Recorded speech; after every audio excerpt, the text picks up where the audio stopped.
Okay, so we have some new events in the West Boys case. Apparently, new indictments have been handed down for Jacqueline and Trezell West that include involuntary manslaughter. And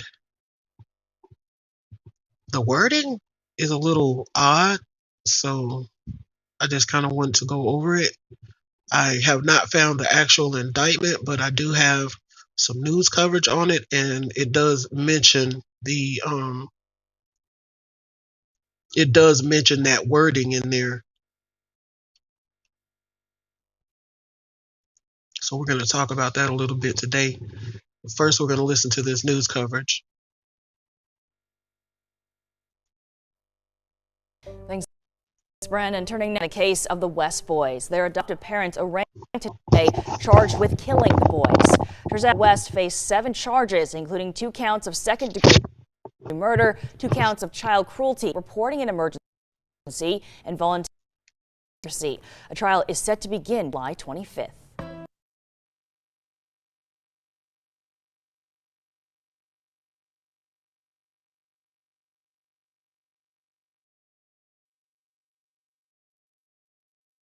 Pat,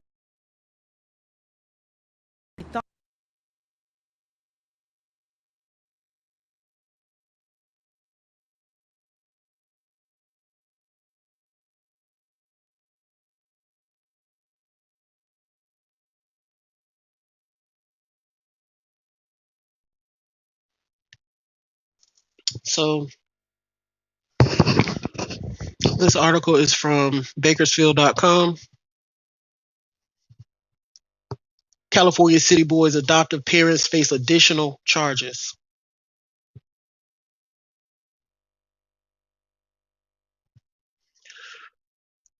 Two adoptive parents charged with second-degree murder in the deaths of 2 California City brothers pleaded not guilty to additional charges Friday.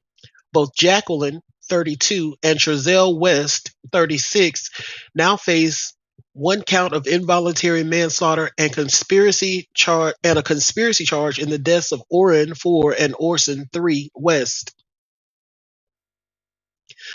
The grand jury originally had indicted them each for 2 counts of second-degree murder, 2 counts of willful cruelty to a child, and 1 count of falsely reporting an emergency in the boys' deaths. A superseding indictment, which the reconvened grand jury granted Tuesday, states a timeline under the conspiracy charges. On or about September 1st, 2020 to September 20th, 2020, Jacqueline and Trezell West, quote, formulated a plan to report, unquote, a person whose name has been redacted missing. On or about September 17th, 2020, and, quote, unknown co-conspirator killed, unquote, another person whose name has been redacted according to the superseding indictment. Judge Chad A. Louis previously issued a gag order in the case, preventing attorneys on either side from commenting. A readiness hearing is set for July 15th. Trial is set to begin July 25th. Both Jacqueline and Trezell West are held on no bail. Hey, Tammy, welcome to the chat. Glad to see you in here. Ra, welcome. Haven't seen you in a while. So the wording that kind of stuck out to me was it said an unknown co-conspirator killed, and I'm assuming that the name that was redacted in both cases is one of the boys, whichever was killed first and whichever was killed second. Another thing that I'm kind of getting from this is that I believe the prosecution believes the boys were killed at separate times. And the reason I say that is because it says on or about September 1st to September 20th. So somewhere in that time span, Trezell and Jacqueline formulated a plan to report one of the boys missing. This is my interpretation of what I'm reading. So To me, that says that one of the boys had already died by whatever means it was, whether intentionally murdered, accidentally murdered, and I throw in accidentally because of the involuntary manslaughter charge. So that opens the option that maybe they didn't just per se decide, hey, I'm going to kill this kid, get rid of him. I don't want to be bothered with him anymore. It could have been in the course of something else, maybe over disciplining, maybe accidentally leaving out some type of medication or other drug that the child got into and subsequently died. Um, Whatever happened with the first child. So between September 1st and September 20th, the first child died, and Jacqueline and Trezell put their heads together to come up with a plan to report the first child missing in order to hide the death. Some kind of way, either one of them or an out or a third party, because it says unknown co-conspirator, and that name is redacted, unknown co-conspirator. So that leads me to believe that it's an outside person, because they know who both Jacqueline and Trezell are. So they wouldn't be an unknown co-conspirator. They would just be a co-conspirator, or they would be named specifically. It would say something more like on or about September 17th, 2020, Jacqueline and or Trezell West killed another person. And I'm believing that this another person is the second child, who was still alive for some time after the first child died. And so the death of the second child would have been intentional, because they only face one involuntary manslaughter charge each. If it was a case where both children died at the same time accidentally, let's say they both got into some medication that was left out, or they both got under the sink and drank some household cleaners and died, then that would be two involuntary manslaughter charges, because two children died. But they're only being charged with one count of involuntary manslaughter each. So that leads me to believe that one child accidentally died, but the second child was intentionally killed. Now, it could be, hi PJ, it could be that, but this is so very highly unlikely that I'm just not even considering it an option. I'm just putting it out there simply because it could be an option.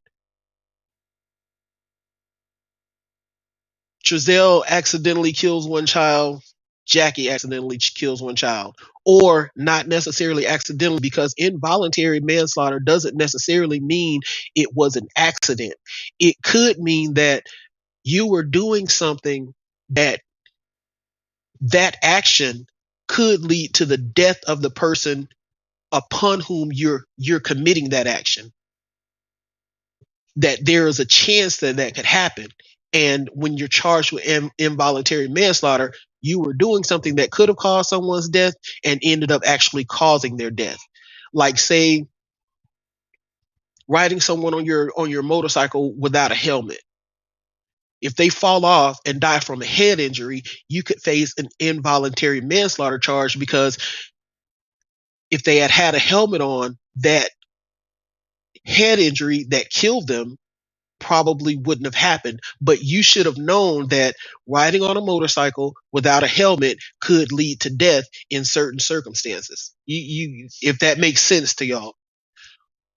But like I said, I only put that out there because it's a possibility, but I have no belief in, I do not think that there were two separate accidents that led to the death of each of these children. That's just one possible but far-fetched interpretation of why each of them has an involuntary manslaughter charge. My personal belief is they both have an involuntary manslaughter charge because of whatever happened to the first child between September 1st and September 20th that caused that child's death.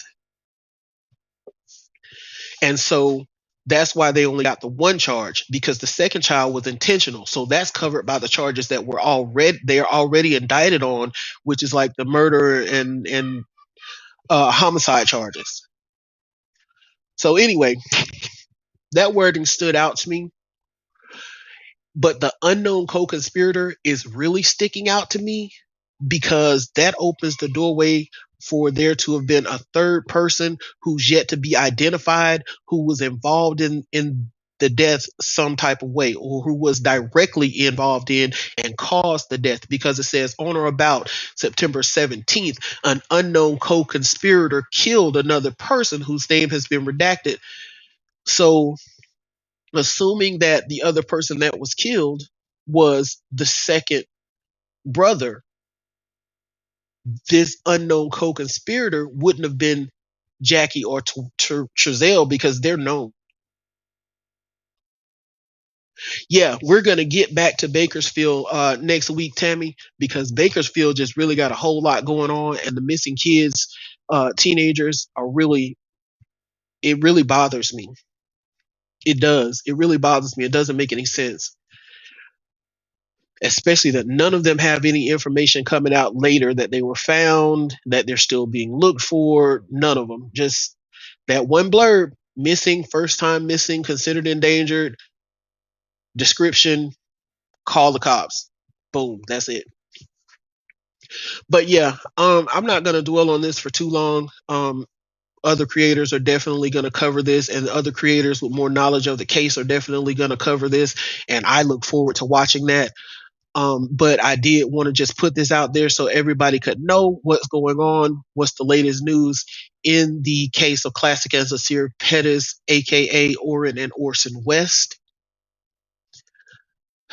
I'm kind of glad they have a gag order going on, but when it comes to something like this, I kind of wish they didn't have a gag order, just so they could be clearer what exactly this means. Yeah, there is that rumor out there that they had the older boy or some of the older children to help, and that could be the third person that's unnamed. Maybe the Wests have told investigators that someone else killed the second child, but they won't say who. And the only reason I could think of that they wouldn't say who is because it's one of their own biological children and they want to protect that child.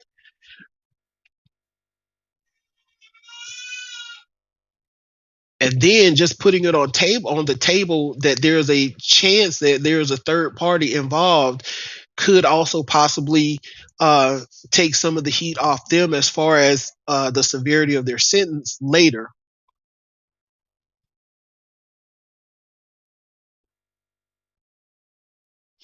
Oh, she passed. Oh my God, I'm so sorry to hear that.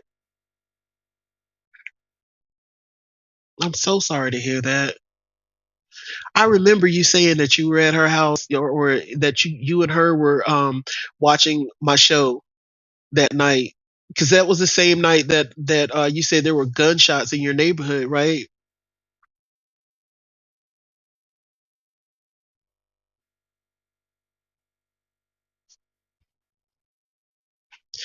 Also, the unknown conspirator thing could be because they know that it was one of the biological children, but they're not naming them for the simple fact that they know the child committed the act under duress, under the direct order of a parent or something like that. And yes, Tammy, it wouldn't be fair to charge that child, because they would definitely be afraid of their parents. If they had no reason to be afraid of their parents before, after the death of the first adopted child, after either Classic or Cincere had already been murdered or had already died, then of course the biological child may have felt some fear just from knowing that my parent was able to take the life of another child. So what does that mean for me? Vernita Mitchell, I will remember her name, and I will be praying for her family and friends, and you, Tammy. I'm so sorry to hear that, though. Really.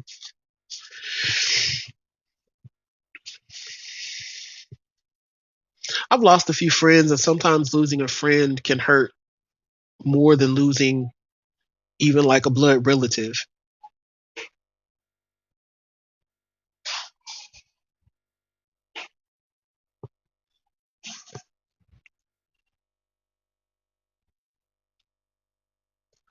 Yeah, but like I said, I'm not going to dwell on this too long. I just wanted to put this information out there for my viewers and keep us up to date on what's going on with Classic and Cincere, and as well as with other cases. I did want to show this real quick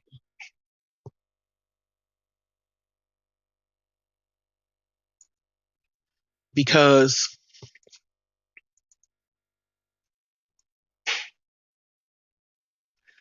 there's actually still a reward out for information leading to finding the boys. And I think a lot of people might not be aware of this, or assume that the reward is no longer on the table since the Wests have been arrested, indicted, and charged and are pending trial. But they still want to find these boys. So I don't know if the entire $120,000 reward would be on the table, but I'm sure that a considerable amount of this reward would still be on the table, because this reward total is, if I understand correctly, this reward total is the total of donations toward the reward from different sources. So at least one, probably more of these sources will still be available. And the article reads, the $100,000 reward for Tyler brothers reported missing in California City on December 21st has been raised again and now totals $120,000. Anna Lynn, the city manager of California City, confirmed Tuesday that a cannabis company called Traditional Co. pledged the additional $20,000 reward in recent days, which will be offered to anyone with information that brings the boys home. The $120,000 reward is made up of contributions from 5 businesses, the California City Council, a local church, and the adoptive family of missing 3-year-old Orrin and Orson West. So we know that their part is probably off the table.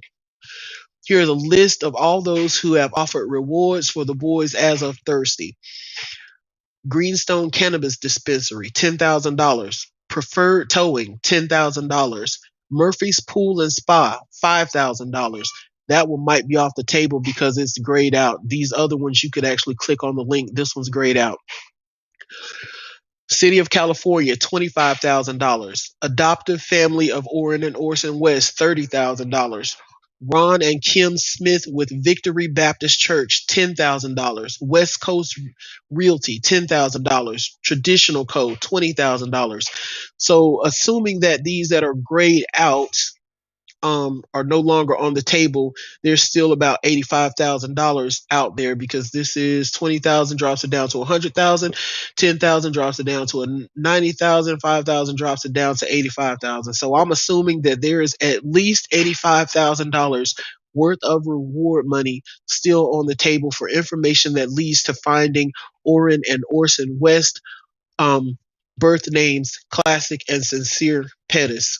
So I'm out of here, guys. I hear my girls getting crunk up, so I'm going to go hang out with the G babies. I will be back later on this evening, and we will go over those 3 missing persons cases. I'm sorry I didn't come on last night. I was over in Sleuth Mom's live, and it was really good. And so when hers went over, I just decided to wait. So I went to sleep, and I will see y'all later. Thanks for joining. Love y'all.